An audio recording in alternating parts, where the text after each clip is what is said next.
Hi friends, welcome back to Revas world. இன்னைக்கு நம்ம ரேவாஸ் வேர்ல்டில் என்ன வீடியோ அப்படின்னு பார்த்தீங்கன்னா, உடுப்பி ஸ்டைலில் ஒரு சாம்பார் தான் நம்ம இன்னைக்கு பார்க்க போகிறோம். டெய்லியும் ஒரே மாதிரி சாம்பார் செஞ்சு போர் அடிக்குது அப்படின்னா இந்த மாதிரி ஒரு டைம் ட்ரை பண்ணி பாருங்கள். டேஸ்ட் வைஸ் ரொம்ப நல்லாயிருக்கும். கண்டிப்பாக செஞ்சு பார்த்துட்டு கமெண்ட்ஸும் பண்ணுங்கள் எனக்கு. இப்போது சாம்பார் செய்கிறதுக்கு வெள்ளை பூசணிக்காவை நல்லா கட் பண்ணி எடுத்துக்கோங்க. இந்த அளவுக்கு கட் பண்ணி எடுத்துக்கிட்டிங்கன்னா கரெக்டாக இருக்கும். ஏன்னா ரொம்ப குட்டியாக கட் பண்ணிங்க அப்படின்னா சீக்கிரமாக கரைஞ்சி போன மாதிரி ஆகும். ஸோ இந்த சைஸில் நீங்கள் கட் பண்ணிவிட்டு நல்லா வாஷ் பண்ணிவிட்டு ஒரு டம்ளர் தண்ணி ஊற்றி எந்த பாத்திரத்தில் நீங்கள் சாம்பார் வைக்க போகிறீங்களோ அந்த பாத்திரத்தில் சேர்த்துக்கோங்க. இதில் ஒரு அரை டீஸ்பூன் அளவுக்கு மஞ்சள் தூள், ஒரு டீஸ்பூன் அளவுக்கு வெல்லம் சேர்த்துக்கோங்க. ஏன்னா அந்த வெல்லம் சேர்க்கும் போது அந்த சாம்பாரோட டேஸ்ட் இன்னுமே ரொம்ப நல்லா இருக்கும். இதில் சின்ன நெல்லிக்காய் இல்லை அப்படின்னா எலுமிச்சம்பழம் இருக்கு இல்லையா, சின்ன எலுமிச்சம்பழம் அளவுக்கு புளி கரைச்சிக்கோங்க. ஏன்னா நிறைய புளிப்பும் இதில் சேர்க்கக்கூடாது, அதனால் பார்த்துட்டு சேர்த்துக்கோங்க. இப்போ இதில் ஒரு கொத்து கருவேப்பிலை சேர்த்துருக்கேன். இதுக்கு தேவையான அளவுக்கு இப்போ உப்பு நம்ம சேர்த்துக்கலாம். இந்த காய் எவ்வளோ இருக்கோ அதுக்கு தகுந்தாப்புல உப்பு சேர்த்துக்கோங்க. ஏன்னா நீங்கள் நிறைய போட்டுட்டீங்க அப்படின்னா அந்த காயில் நிறைய உப்பு போய் சேர்ந்துடும். அதனால பார்த்துட்டு திடமாக சேர்த்துக்கோங்க. இப்போ ஒன்ஸ் நல்லா மிக்ஸ் பண்ணிவிட்டு ஒரு மூடி போட்டுட்டு இதை நல்லா வேக வச்சுக்கலாம். இது ஓரளவுக்கு வேகட்டும், ஒரு 3/4 பங்கு வேகட்டும். அதுக்குள்ளே இதுக்கு நம்ம ஒரு மசாலா நம்ம ரெடி பண்ணிக்குவோம். இப்போ இதில் மசாலா பார்த்தீங்கன்னா நான் தேங்காய் எண்ணெயில் தான் வறுக்க போகிறேன். ஸோ இந்த தேங்காய் எண்ணெய் சேர்த்து நீங்கள் செய்யும்போது தான் இன்னும் ரொம்ப ஒரிஜினல் டேஸ்ட் உங்களுக்கு கிடைக்கும்.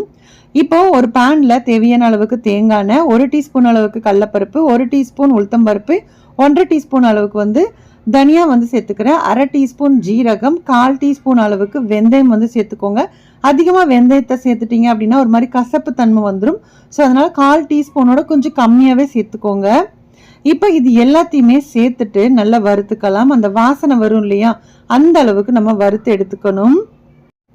இப்போ இது பாதி அளவுக்கு வறுபட்டதுக்கு அப்புறமா காரத்துக்கு ஏற்ப காஞ்ச மிளகா சேர்த்துக்கலாம். ஏன்னா நம்ம ஸ்டார்டிங்லேயே காஞ்ச மிளகா சேர்த்துட்டோம் அப்படின்னா கலர் ரொம்ப டார்க்காக மாறிடும் இல்லையா, அதனால இந்த அளவுக்கு பார்த்துட்டு சேர்த்துக்கோங்க. ஸோ நம்ம எண்ணெயில் வறுக்கிறதுனால சீக்கிரமாக நம்மளுக்கு காஞ்ச மிளகா வறுபட்டுரும். ஸோ அதனால் பாதி அளவுக்கு வறுபட்டதுக்கு அப்புறமா காஞ்ச மிளகா சேர்த்து வறுத்துட்டு இப்போ இதில் ஒரு கொஞ்சமாக 2 பிஞ்ச் அளவுக்கு இங்கு சேர்த்துக்கிறேன், பெருங்காயப்பொடி சேர்த்துக்கிறேன். இப்போ ஒரு கொத்து கருவேப்பிலையை உருவிட்டு அதையும் சேர்த்துக்கிறேன். இப்போ கருவேப்பிலை சேர்த்துட்டு அதையும் நல்லா மிக்ஸ் பண்ணி விட்டுட்டு இப்போ இதில் ஒரு 1/4 கப் அளவுக்கு துருவின தேங்காய் சேர்த்துக்குவோம். தேங்காய் முடிஞ்ச அளவுக்கு துருவி சேர்த்தோம் அப்படின்னா உங்களுக்கு ஈவனாக வறுபடும். ஸோ அதனால் துருவி சேர்த்துக்கிட்டேன். ஸோ இதுவுமே நல்ல ஓரளவுக்கு அந்த வாசனை லைட்டாக வாசனை வர அளவுக்கு வறுத்துக்கிட்டிங்கன்னா போதும். அதிகமாக வறுக்கணும் அவசியம் கிடையாது.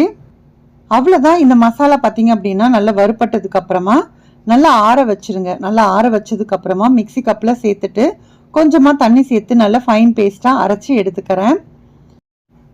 இப்போ நம்ம காய் வேக வச்சுருந்தோம் இல்லையா, இப்போ ஒரு 3/4 பதத்துக்கு மேலேயே உங்களுக்கு 90% ஆகுது நம்மளுக்கு அந்த காய் வெந்திருக்கணும். வெந்ததுக்கு அப்புறமா நம்ம அரைச்ச மசாலாவை சேர்த்துருவோம்.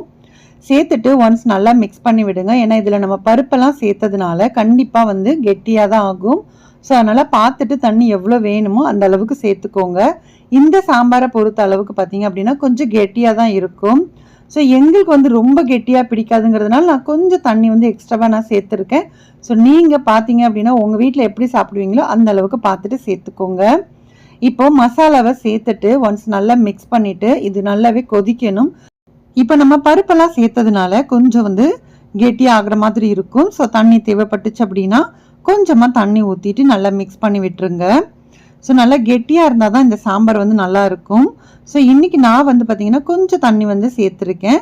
இப்போ சாம்பாருக்கு தேவையான அளவுக்கு இப்போ உப்பு நம்ம சேர்த்துருவோம். ஆல்ரெடி நம்ம கொஞ்சம் உப்பு சேர்த்துருந்தோம், அதனால் பார்த்துட்டு கொஞ்சமாகவே சேர்த்துக்கிட்டேன். சேர்த்துட்டு இப்போ நல்லா மிக்ஸ் பண்ணி விட்டுருவோம். ஏன்னா மசாலா எல்லாமே சேர்த்துட்டோம். நல்லா மூடி போட்டுட்டு இது நல்லா ஒரு பச்சை வாசனை போகிற அளவுக்கு நல்லா கொதிச்சதுக்கு அப்புறமா இதில் நம்ம பருப்பு சேர்க்கணும். ஒரு 100 கிராம் போல் பருப்பு நான் வேக வச்சு எடுத்து வச்சுருக்கேன். ஸோ அதை நம்ம இப்போ சேர்த்துடலாம். இப்போது துவரம்பருப்பை சேர்த்துட்டு நல்லா மிக்ஸ் பண்ணிக்கலாம். இப்போ பார்க்கும்போதே உங்களுக்கு தெரியும்னு நினைக்கிறேன். இப்போ ஆல்ரெடி ஃபர்ஸ்ட்லேயே மசாலா சேர்க்கும் போதே நல்லா கெட்டியாக இருந்துச்சு. இப்போ பருப்பு சேர்த்ததுக்கப்புறமா இன்னுமே நல்லா கெட்டியாகும். லாஸ்ட்டில் பார்த்தீங்கன்னா கொஞ்சமாக கொத்தமல்லி இலையும் கட் பண்ணி சேர்த்துட்டு இப்போ இது நல்லா கொதிக்க வச்சுக்கோங்க. ஏன்னா ஆல்ரெடி நம்ம குழம்பு நல்லா கொதிச்சிருச்சு. இப்போ நம்ம பருப்பு சேர்த்ததுனால கொஞ்சம் நேரம் மட்டும் நம்ம லைட்டாக கொதிக்க வச்சா போதும். அதுக்கு மேலே ரொம்ப கொதிக்க வைக்க வேண்டாம். ஸோ இது கொதிக்கும் போது ஒரு 5 நிமிஷம் கொதிக்க வச்சுட்டிங்க அப்படின்னா கரெக்டாக இருக்கும். இப்போ இதுக்கு வந்து பார்த்திங்கன்னா ஒரு தாளிப்பு நம்ம ரெடி பண்ணிடலாம். இப்போ ஒரு கடாயில் தேவையான அளவுக்கு தேங்காய் எண்ணெய் தான் நான் சேர்த்துக்கிறேன். ஸோ ஃபர்ஸ்ட்லேயும் தேங்காய் எண்ணெய் தான் சேர்த்துருந்தேன். இப்போ தாளிப்புக்குமே தேங்காய் எண்ணெய் சேர்க்குறேன். இந்த மாதிரி செஞ்சு பாருங்கள், ரொம்ப நல்லாயிருக்கும். இப்போ கொஞ்சமாக எண்ணெய் சேர்த்துட்டு எண்ணெய் சூடானதுக்கப்புறமா இதில் கொஞ்சமாக கடுகு உளுத்தம் பருப்பு சேர்த்துக்கோங்க. ஒரே ஒரு வரமிளகாய் இல்லைன்னா 2 வரமிளகாவை வந்து சேர்த்துட்டு அது ஓரளவுக்கு ஃப்ரை ஆனதுக்கப்புறமா ஒரு கொத்து கருவேப்பிலையை சேர்த்துக்கோங்க. சேர்த்துட்டு எல்லாமே நல்லா பொரிஞ்சு வரும்போது ரெடி பண்ணி வச்சுருக்கிற சாம்பாரில் நம்ம ஆட் பண்ணிக்கலாம். அவ்வளோதான். இப்போ நம்ம சாம்பாரில் சேர்த்துட்டு நல்லா மிக்ஸ் பண்ணி விட்டுருங்க. உடுப்பி ஸ்டைல் சாம்பார் வந்து ரெடி ஆயிடுச்சு. ரொம்ப டேஸ்ட்டாக இருக்கும். கண்டிப்பாக நீங்கள் ட்ரை பண்ணி பாருங்கள். ட்ரை பண்ணி பார்த்துட்டு உங்களோட ஃபீட்பேக்ஸை கண்டிப்பாக என் கூட ஷேர் பண்ணுங்கள். இந்த வீடியோ உங்களுக்கு பிடிச்சிருக்கும் அப்படின்னு நினைக்கிறேன். வீடியோ பிடிச்சிருந்தா வீடியோக்கு ஒரு லைக் கொடுங்க. நம்மளோட ரிவாஸ் வேர்ல்ட் சேனலை இது வரைக்கும் நீங்கள் சப்ஸ்கிரைபே பண்ணலை அப்படின்னா ப்ளீஸ் சப்ஸ்கிரைப் பண்ணிவிட்டு சப்போர்ட் பண்ணுங்கள். உங்கள் ஃப்ரெண்ட்ஸ் அண்ட் ஃபேமிலிஸ் கூட முடிஞ்ச அளவுக்கு ஷேர் பண்ணவும் மறக்காதீங்க. நெக்ஸ்ட் ஒரு இன்ட்ரெஸ்டிங்கான வீடியோவோட மீண்டும் உங்களை வந்து சந்திக்கிறேன். பாய். தேங்க்ஸ் ஃபார் வாட்சிங்.